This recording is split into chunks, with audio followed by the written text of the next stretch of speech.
Fala aí, galera do CEDERJ, aqui é seu amigo Marcos Lisander com mais um vídeo de PDA, Projeto e Desenvolvimento de Algoritmos. O que nós vamos ver aqui? Passagem de parâmetros por valor e por referência, tá? O pessoal andou tendo uma dificuldade aí na P2 desse semestre e pediu para que fizesse um vídeo para explicar como é que é esse negócio de passagem por valor e passagem por referência. Então eu vou tentar aqui, de forma simples, explicar para vocês como é que isso se processa, tá? Primeiro nós vamos fazer um pequeno histórico. Para que e por que usar parâmetros, uma vez que o que é passado por valor ou por referência são parâmetros de procedimentos e de funções, tá?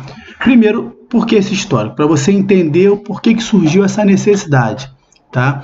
Primeiro, os programas eles eram feitos de forma sequenciais. Tudo que o computador ia fazer é como se fosse uma receita de bolo, tá? Ia sendo programado, tá? Com o tempo, os programadores pensaram o seguinte: poxa, tem alguns trechos de códigos que a gente está repetindo muito, a gente está colocando ele diversas vezes no mesmo programa, tendo que ficar copiando, isso é muito complicado na hora de dar manutenção, porque eu tenho que ficar catando no código aonde que está aquele trecho para fazer determinada alteração. Então o que foi sugerido? Foi criado procedimentos e funções. Para que isso? Aquele bloco de código que era repetido diversas vezes naquela sequência de comandos, né, ficou destacado num outro local, tá? Como um procedimento ou como uma função, já vou falar qual é a diferença deles dois, tá? Para que a gente pudesse apenas chamar por esse procedimento ou por essa função toda vez que precisasse executar aquilo que esse procedimento, que essa função se propunha, né? E aí evitava, você tinha várias chamadas àquele procedimento ao invés de várias vezes aquele código, e o código ficava só num lugar, tá? Né? E aí, na época que criou-se os procedimentos e funções, né, quando você precisava de um determinado dado lá dentro do procedimento e usar isso depois, você usava a variável global. Variável global é uma variável que tem visibilidade em todo o programa. Só que isso era perigoso, né? Isso era perigoso porque você tinha uma variável que ela existia antes do procedimento, entendeu? O procedimento começava a executar, podia alterar ela, né? E depois do procedimento ela continuava existindo. Porém, como ela era uma variável global, em algum outro lugar do código ela também poderia ser alterada, tá? Porque ela era uma variável global, ela tinha visibilidade em todo o programa, tá? E isso gera um problema de visibilidade, um problema até de confiabilidade, se naquela variável está realmente o que eu espero que esteja, uma vez que ela pode ser alterada às vezes sem querer em algum outro trecho do código, tá? Então foram criados procedimentos e função. Qual é a diferença de procedimento para função? Procedimento, por exemplo, não retorna um valor. É um trecho de código que executa algo e não retorna valor. Eu dei aqui um exemplo aqui, por exemplo, ó, procedimento imprime, tá? Que recebe um texto e vai imprimir esse texto, tá? Então dentro aqui tem um código que não precisa retornar nada, ele apenas vai imprimir alguma coisa, tá? Ele vai efetuar um processamento e vai imprimir alguma coisa e não vai retornar nada para quem o chamou, tá? Já as funções, né, elas retornam valor. Por exemplo, aqui, ó, eu botei um exemplo, uma função converte dólar, ou seja, ele recebe algo em reais, tá? E converte em dólar, tá? Em PTEX, essa variável result, tá? É a variável do retorno, tá? De uma função, tá? Então, ou seja, colocar numa result, numa variável chamada result, significa que ao término da execução, esse valor será retornado, né? E aí as variáveis públicas deixaram de ser usadas, né? E foi introduzido os parâmetros, ou algumas pessoas chamam de argumentos, tá? Sendo passados para procedimentos, no caso aqui eu tenho um argumento chamado texto, ou para funções, onde eu tenho um argumento aqui chamado reais, tá ok? Então tá joia. Então, entendido uma vez o que é procedimento, o que é função e o porquê que nós temos os parâmetros, tá? Nós temos a seguinte situação. Nós temos que os parâmetros, eles podem ser passados por valor e por referência, tá? Passagem de parâmetros por valor ou por referência, tá? Por valor. O que é por valor? Apenas uma cópia do conteúdo da variável é passada. Você vai ver, eu vou mostrar isso em exemplo, tá? E vai ficar bem fácil para você entender. Enquanto por referência, não é o valor da variável que é passado como parâmetro, e sim o endereço de memória, aonde aquela variável está armazenada, é que é passado como parâmetro para a função ou para o... Eu não entendi o que ele falou. Calma, vovô, vou explicar. Vamos lá. Primeira passagem por valor, tá? Como é que funciona a passagem por valor? Aqui eu tenho uma função, tá? Chamada soma-dobro, tá? Onde o objetivo dela, tá? É pegar dois valores, tá? Multiplicar por 2 e fazer a soma retornando essa soma, tá? E aqui eu coloquei uma demonstração da pilha de memória, tá? A pilha de memória do computador, como é que vai funcionar. E aí você vai começar a entender porque nós vamos começar a passear no código com ele em execução. Então tá aqui o procedimento, né? A função começa aqui, tá? E aqui é o programa principal, tá? Então vamos lá. Iniciou o programa. A variável valor 1 recebe 5. Então, aqui na memória eu tenho o valor 1 recebendo 5. Tá? E o valor 2 recebe 10. Então, eu tenho aqui ó, o valor 2 com o valor 10 na pilha de memória. Tá ok? Então, na hora que eu chamo, né, essa imprime, a soma do dobro e chamo a função, o que acontece? Eu estou chamando a função soma dobro e estou passando o valor 1 e valor 2, tá ok? Então, vamos lá. O que acontece? Ao passar valor 1, que é 5, por valor, esse entradas aqui significa que são por valor a passagem, tá? Isso é uma convenção de PTEX, tá? Então, o que acontece? Eu estou passando aqui o valor 5 e aqui o valor 10. Então, ele será criado na pilha de memória uma variável local a essa função, tá? Chamada valor 1 com 5. E vai criar também uma variável chamada valor 2, tá? Com o valor 10. Tá? Então, o que acontece? Você está reparando que foram criadas variáveis extras, tá? Com o mesmo nome. Isso é para desmistificar, porque aqui, por exemplo, não precisaria se chamar valor 1 e aqui também não precisaria se chamar valor 2, tá? Não precisa ter o mesmo valor, o mesmo nome, tá? Inclusive, em alguns exercícios, ele pode até inverter, chamar esse aqui de valor 2 e esse aqui de valor 1. Isso não vai inverter aqui dentro, tá? A ordem é quem foi chamado primeiro e quem foi chamado depois aqui na assinatura da função, tá bom? Então, ele criou, tá? E aí, o que acontece? Quando rodou essa linha do procedimento aqui, ó, da função, né, valor 1 vezes 2 e depois o valor 2 vezes 2, o que vai acontecer? Ah lá, ele modificou, tá, os valores, mas somente das duas variáveis da função. Repara que as variáveis iniciais, elas mantiveram o mesmo valor, tá? E aí o que acontece? Vamos seguir na execução. Ele vai passar para essa linha aqui do result, né? E aí o que acontece? O result, né, é declarado com o valor 30, que é o valor da soma dos dois, tá? E aí em seguida encerra a função. Ao encerrar a função, o que acontece? Espera aí, eu voltei. O que acontece? Essas três variáveis aqui, que eram locais, a função deixam de existir, porque ela encerrou, e eu passo a ter somente as variáveis originais que não mudaram de valor, tá? Porque elas foram passadas por valor, ou seja, uma cópia do valor foi passada dentro do argumento da função, tá? Vamos pegar o mesmo exemplo agora e vamos passar por referência. Repara que agora ó, é saídas, tá? Valor 1 e valor 2, tá? Então, tá aqui o começo, tudo igualzinho, só mudou aqui para saídas, tá? Só mudou aqui. Tá? Então, começou o programa, valor 1 vale 5, valor 2 vale 10. Da mesma formazinha do outro, né? Chamei a função imprime, que vai, imprime, que vai chamar a função dobro, passando valor 1 e valor 2. Tá ok? Então, o que acontece aqui, ó? Olha só como é que mudou. Opa! Tá? Quando eu chamei aqui, ó, ao invés de valor 1 receber o valor 5, ele recebe um ponteiro que aponta para o endereço de memória. Ou seja, o conteúdo dessa caixinha aqui da pilha de memória não é isso aqui, é um endereço de memória, tá? É um número hexadecimal que é o endereço dessa memória, tá ok?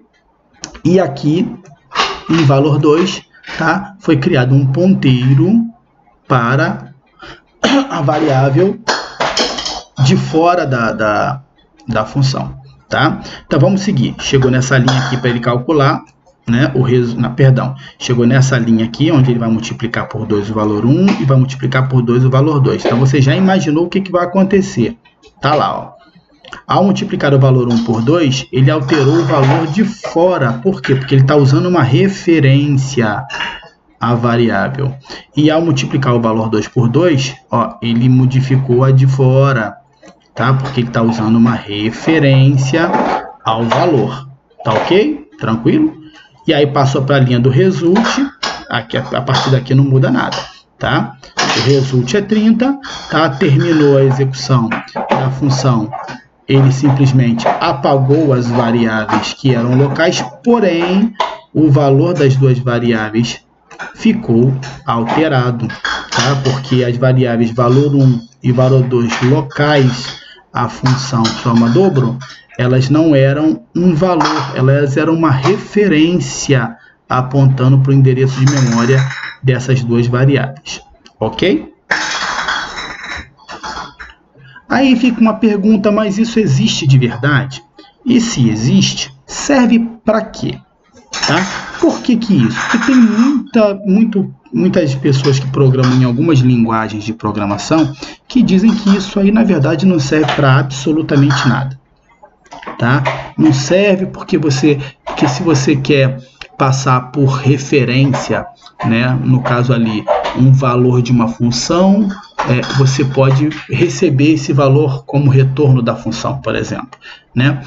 E aí fica esse lance, entendeu? Mas normalmente as pessoas acham que isso não serve para absolutamente nada, porque a linguagem de programação que elas utilizam, tá, não tem esse recurso de passagem por valor ou passagem por referência, tá? Eu vou mostrar isso mais à frente para vocês, tá ok? Então vamos seguir. Vou dar um exemplo bem simples, tá? Um exemplo de por que isso às vezes é necessário. Um exemplo, uma função que calcula o valor de uma mensalidade, por exemplo, e retorna o valor para aquele dia, tá? Supondo que possa haver juros diários, ok? Porém, se deseja, além do valor calculado, que seria o retorno, né, dessa função, né, os valores destacados, ou seja, o valor principal, o desconto aplicado e a multa juros aplicado, por exemplo. Tá? Isso aqui é um exemplo, tá? Onde eu tenho apenas uma função que calcula, tá? E ela tem que retornar um valor. Que valor é esse? O valor da mensalidade para aquele dia. Então, esse aqui já é o retorno da função. Só que a função ela retorna apenas um valor, né? E no caso aqui eu preciso que ela volte, além desse valor, que volte os valores destacados, valor principal, desconto aplicado e multa juros aplicados, ok? Então vamos seguir. E aí, fazer o quê? Alguns vão dizer assim, em vez de eu retornar um valor, eu retorno um array. Pode ser, você retornar um array com vários valores, é uma abordagem, tá? Mas você normalmente vai fazer isso numa linguagem que não te permita, tá, passar por referência uma variável, tá?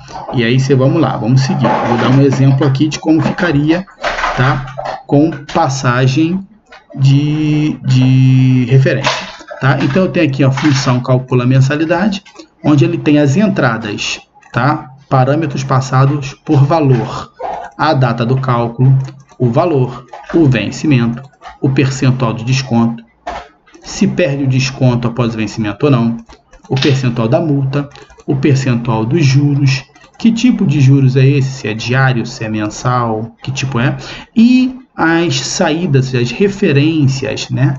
Valor de desconto, valor da multa e valor da mora. Ou seja, nessas variáveis que vão ser passadas por referência, ao término da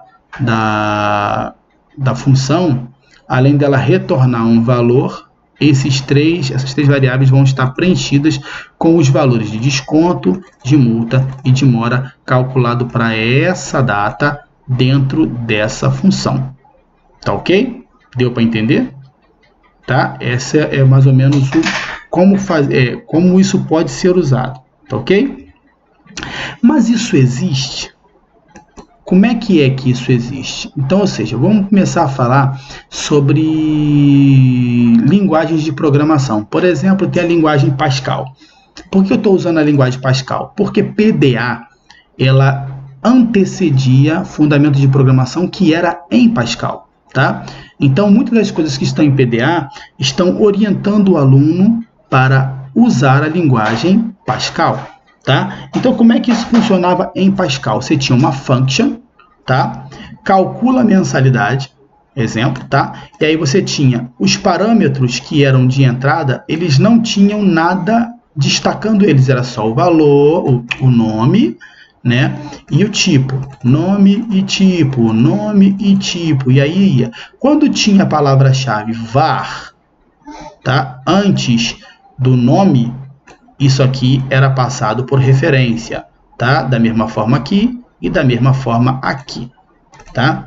Ah, mas Pascal é uma linguagem muito antiga, por isso que tem isso. Não, PHP, por exemplo, tem.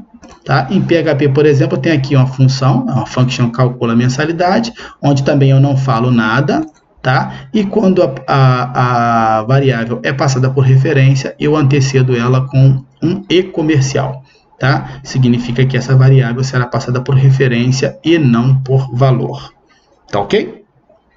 Beleza. E aí você fala, tá, mas hoje não é Pascal, tá? Hoje é Python. E nós também temos a linguagem Java no CEDERJ. Como é que funciona isso no Java e no Python? Bom, Java e Python, eu posso falar por Java, né? Por isso que eu botei aqui uma figurinha para explicar, né? Eu posso falar por Java, mas eu acredito, pelo que eu li, que Python funciona de forma similar. Quem souber Python talvez vai poder confirmar isso, tá? Como é que funciona? Tá? Nós temos a stack, que é a pilha de memória, certo? Tá aqui, ok? E nós temos uma área de memória, tá? Separada, chamada heap, no caso do Java, tá? Não sei como é que chama em Python, tá? E essa heap é onde estão os objetos que são criados por ser uma linguagem de orientação a objeto, tá bom? Então vamos lá.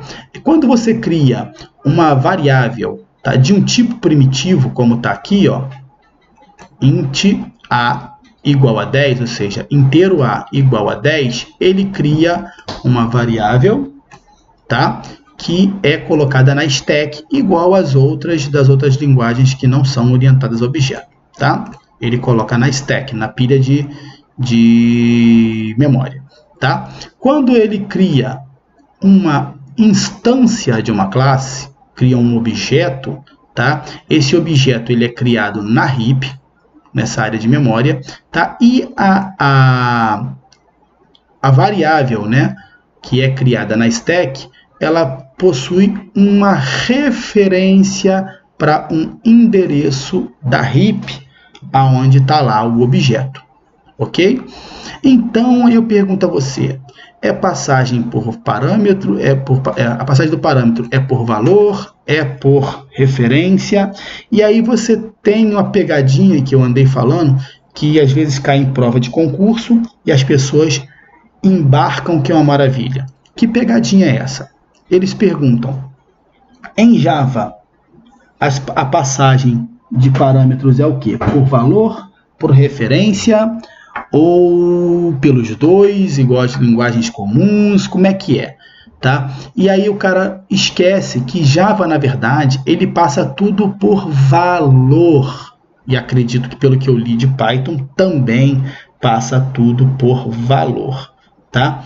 Mas como assim passa por valor? Se você acabou de falar do negócio aí da RIP, do endereço, sim, mas quando eu passo, por exemplo, essa instância aqui, ó, que está em A no programa, eu vou referenciar esse cara aqui, tá? Quando eu passo ele como um parâmetro para uma função, para um método, vamos dizer assim, que em orientação a objeto é chamado método, quando eu passo isso para um método, o que ele faz? Ele passa o conteúdo que está na stack, ou seja, o valor que está na variável A, na stack.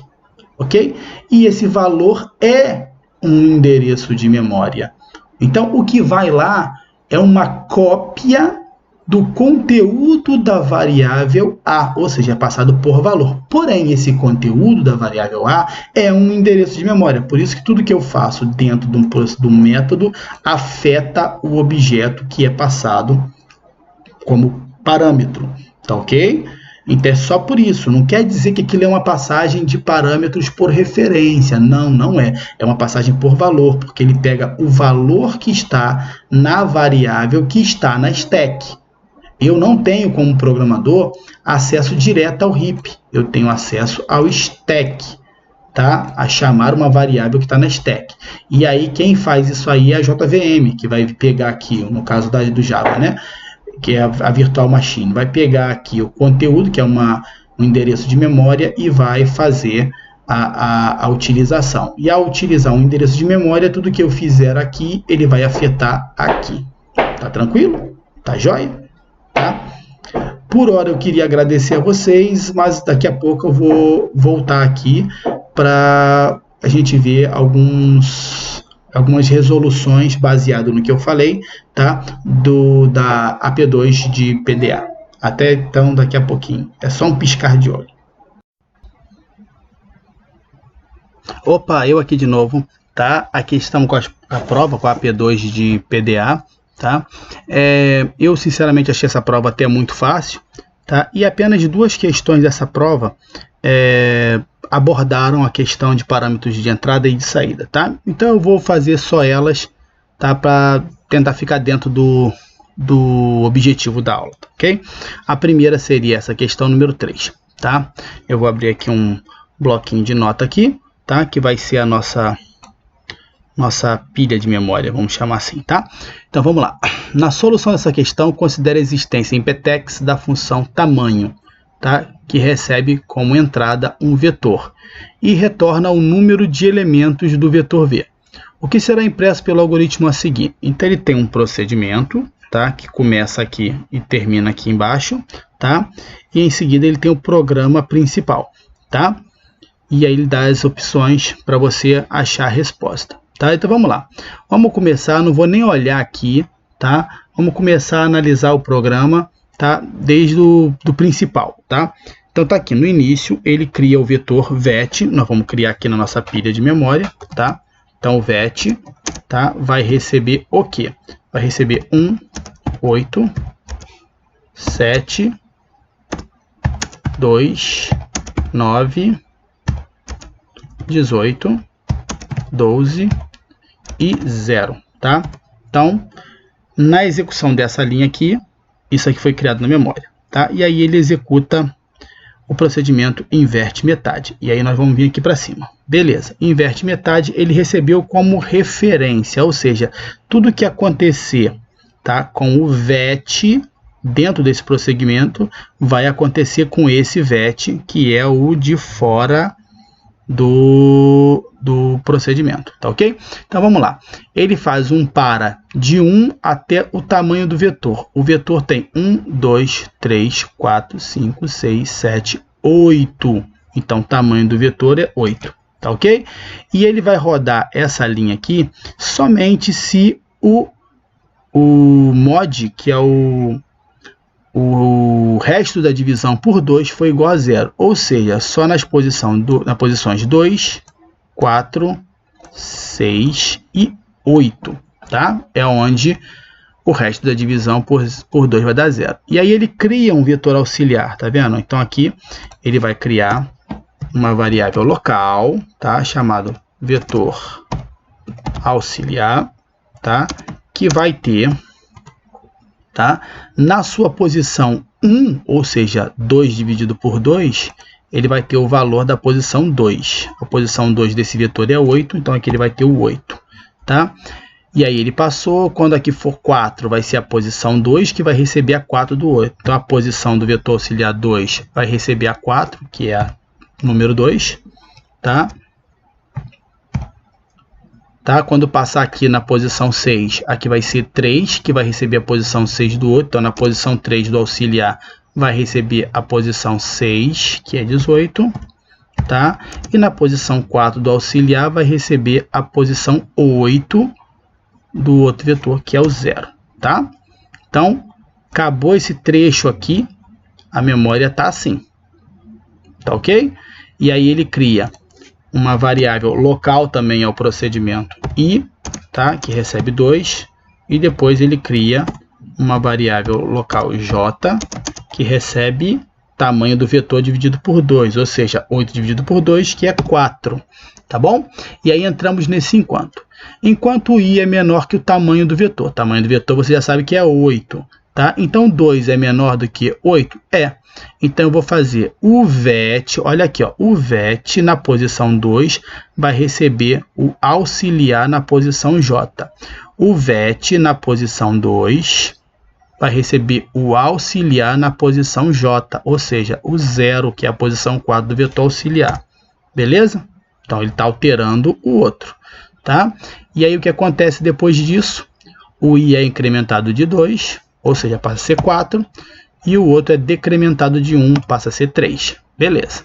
Então aqui eu tenho, na próxima passagem do enquanto, o i, que é 4, continua sendo menor que 8, tá? Então eu vou executar. Eu vou executar o vet na posição 4, que é o valor do i, vai receber o auxiliar na posição 3, vai receber 18 aqui, tá ok? Beleza, tá? E aí o i vai ser incrementado de 2 e o j decrementado de 1, tá? Passando de novo, o vet na posição 6, que é o valor de i, vai receber o auxiliar na posição 2, ou seja, vai receber aquele 2 ali, tá? E aí, de novo, aqui vai ser 8 e aqui vai ser 1, tá bom? E aí, vamos pegar aqui. O vet na posição 8 vai receber o auxiliar na posição 1, tá? E aí, depois vai incrementar. Isso aqui vai virar 10, tá? E aqui vai virar 0. Porém, quando chegar aqui no enquanto, o i agora ele não é mais menor ou igual ao tamanho, tá? Ele é 10. E aí ele sai do enquanto.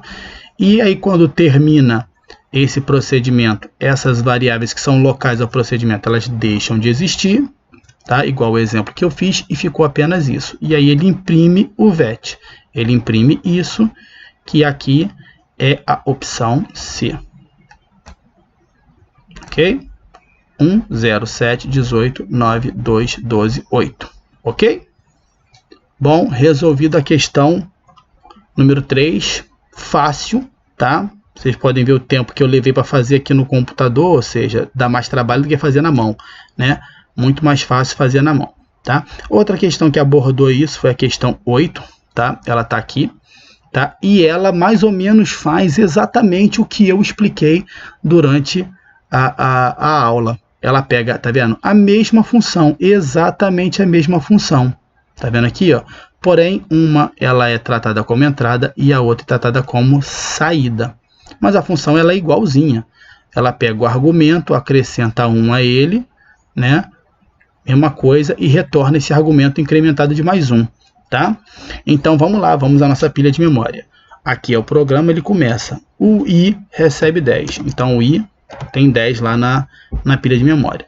O k recebe o F1, então tem um k aqui, tá? Que recebe o F1 de i. O F1 de i, ó, ele vai pegar o i como entrada, vai somar 1, vai virar 11, e vai retornar para o k o 11.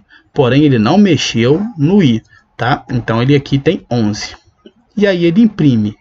Aí aqui, ó, vou botar aqui embaixo o que ele está imprimindo, tá? Aí aqui embaixo ele imprimiu o K é 11, tá? Seguido de um espaço e depois o I. O I é quem? O I é 10. Beleza. Tá? Continuamos aqui. Depois do I tem um espaço. Beleza. E aí vamos lá. Aí ele vai pegar agora o K e vai aplicar o F2 de I, que é o daqui de baixo. Aí o F2 de I, quando ele roda essa linha aqui, ó, tá? Ele está mudando o valor de I. Por quê? Porque aqui, ó, é referência. Tá? Então o I aqui passa a ser 11. Tá? E aí retorna o 11, o K vai passar a ser 11, que já era 11, e aí ele vai imprimir 11 do K e 11 do I. E aí termina, e na verdade a saída impressa foi isso aqui. 11, 10, 11, 11. 11, 10, 11, 11, letra A. Ok? Espero que tenha ficado tranquilo, é bem fácil, é bem tranquilo, tá? Acho que a explicação tem mais algumas coisas a acrescentar, tá? Do que propriamente a resolução das questões da AD, da AP, como eu falei, é uma disciplina que costuma a não exigir muito do aluno, né? Porque a princípio é de múltipla escolha, né? E as questões são bem simples. Eu espero que você tenha curtido, eu espero que você tenha gostado, tá? Continua acompanhando o que a gente lança aqui no canal. Não chega a ser um canal, né? É mais um serviço que a gente faz para ajudar vocês, tá ok? E o que você tiver de dúvida, posta aí no comentário aí, que se der a gente faz mais um vídeo. Então até um abraço, fiquem com Deus.